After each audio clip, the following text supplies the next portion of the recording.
You look at Springfield, Ohio. You look at Aurora in Colorado.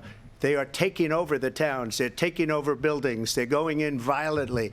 These are the people that she and Biden led into our country, and they're destroying our country. They're dangerous. They're at the highest level of criminality, and we have to get them out. We have to get them out fast.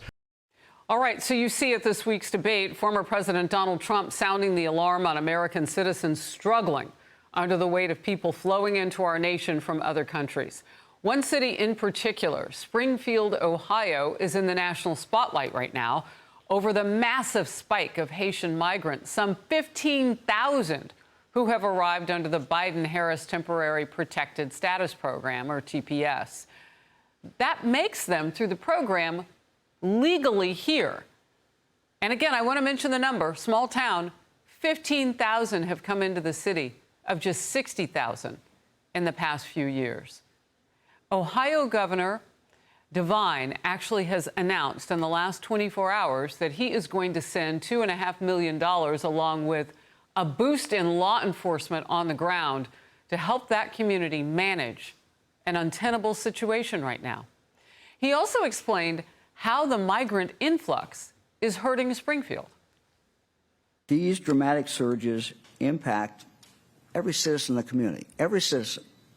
The moms who have to wait hours in a waiting room with a sick child, everyone who drives on the streets, and it affects children who go to school in more crowded classrooms. This is, a very unprecedented situation in Springfield. We wish we had some help from the federal government. Republican Governor DeWine there explaining why they need federal government help. It's a federal program that put them in this position.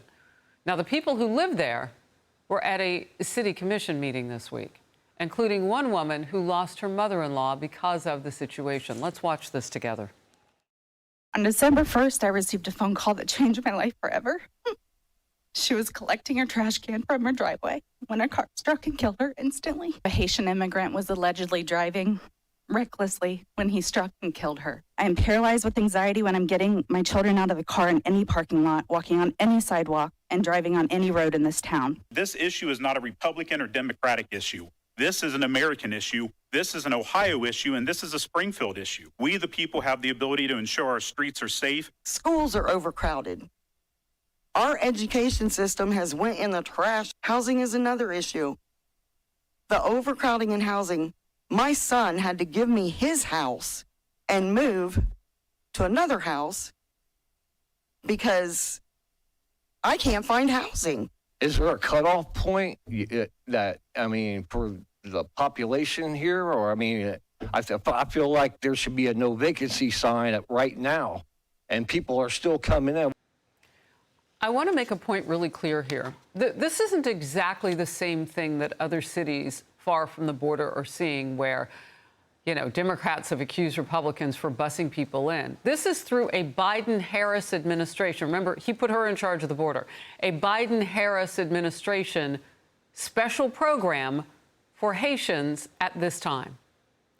So they are looked upon now as being legally in our communities, particularly Springfield, Ohio. Now, that's important to note, because if one side starts pointing fingers at the other, Democrats to Republicans as they have, don't you dare let them get away with they were bused there, because they weren't. Many of them want to stay in that community. They have jobs. But the collision of population in Springfield and people who are not, in many cases, licensed to drive, and that was an issue in that woman's mother's case. Those are the things that are coming up, a lack of resources, that sort of thing. Republican Congresswoman Cammack of Florida, member of the Energy and Agricultural Committees, is also on the select subcommittees on the committee on the weaponization of the federal government. Congresswoman Cammack, I want to first of all, because we've been talking about this issue of immigration for so long, set the table, if you will, for us of why this now is so important to so many Americans in different positions across the country. Well, Harris, you've heard me say it so many times before. Every town and city, every state in the country is a border town because of the open border policies.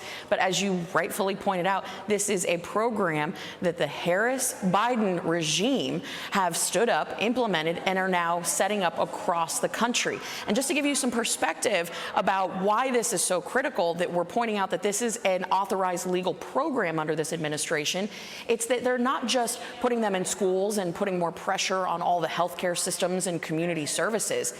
There are cities, and this is this is so scary. They are not only giving them these services, they're now giving them jobs as law enforcement officers. That is why I had to drop a bill last week, the Citizen-Only Policing Act, because they are now allowing people under these programs to serve as gun-carrying sworn officers of the law. Keep in mind, these people are in the country illegally, and that is what is so crazy to me.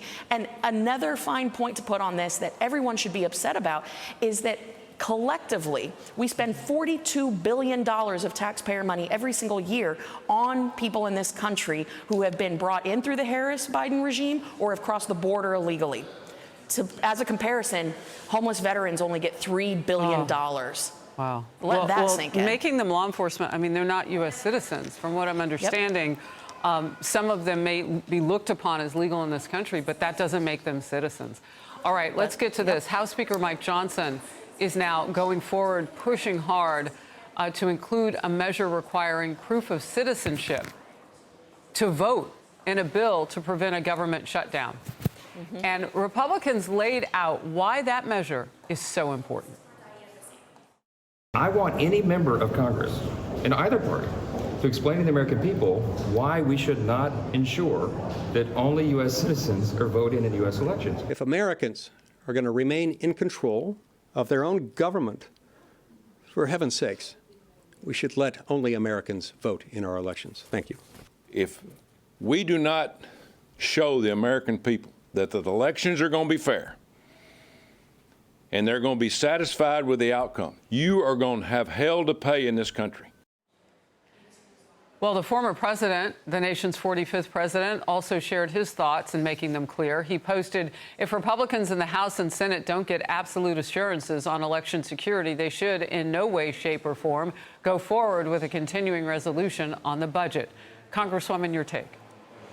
Well, listen, 82% of Americans agree that non-citizens should not be voting in U.S. elections. It's a common sense measure, and I cannot stress enough that it is really at the peril of my colleagues on the other side of the aisle that they don't adopt this. If I hear one more time, well, it's illegal that non-citizens vote in elections, well, guess what? It's also illegal to cross the border, and yet they seem to have no problem with that, and they've allowed 10.5 million people to come into this country illegally. So if they have no objection, then why not pass the bill? What are they scared of? And that's the message that needs to go out. If we are serious about election integrity, we have to pass the SAVE Act. But real quickly, well, why wouldn't they? I mean, you're talking with people on the Hill. You're talking with people on the left, on the Hill. What are they telling you? Are there reasons for not wanting to sign something that they say should already be happening? But if it's not, you got to sign a bill. Well, it's the same thing that we've heard when we ask for photo ID in elections to verify that someone is who they say they are. They say it's voter suppression. Now, we all know that's nonsense. And again, the majority of Americans can see through all the smoke and mirrors of all that messaging that comes from the left. So I, again, cannot stress that if people want to feel secure in the elections going into November, that we have to ensure that it's only American citizens voting. And that is not a Republican issue, a Democrat issue, an independent issue. That is an American issue. And again, I've heard from so many of them, well, it's already illegal. Well, again, I stress there are other things that are illegal that are happening under their watch. Exactly, exactly. And we have proof that it is happening. Right. At least there's a law against that, but still people do it. I've never been able to board a plane without showing an identification that had my picture on it. And now they're doing digital verification of your eyes and your face to whatever document you give them. Congresswoman, it is great to see you. Thank you very much. Hey everyone, I'm Emily Campagno. Catch me and my co-hosts Harris Faulkner and Kaylee McEnany on Outnumbered every weekday at 12 p.m. Eastern, or set your DVR. Also, don't forget to subscribe to the Fox News YouTube page for daily highlights.